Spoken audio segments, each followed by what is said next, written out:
Assalamu alaikum. Miko Muhammad So. Amala nga fi karma ko men ko hondu woni nafoore fi horu ko jeego julda. Assalamu alaikum wa rahmatullah. Jangen dina men Islam rewen jogi men Allah tu berrutto den ikka buikan tawaja odo.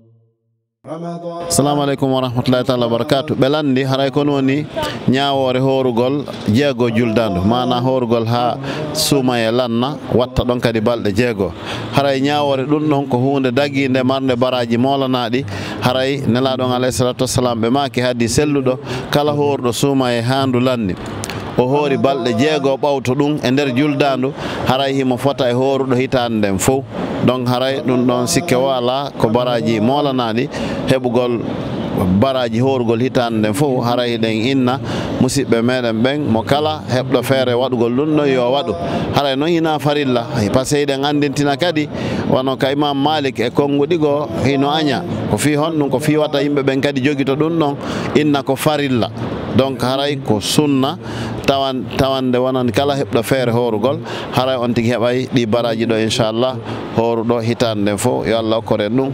Assalamu alaikum wa rahmatullahi ta'ala wa barakatuh.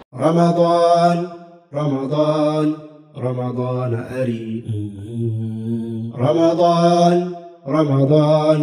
Ramadan ari jangen dina men Islam rewen jogi men Allah tu berrutto den ikka buikan tawaja odo.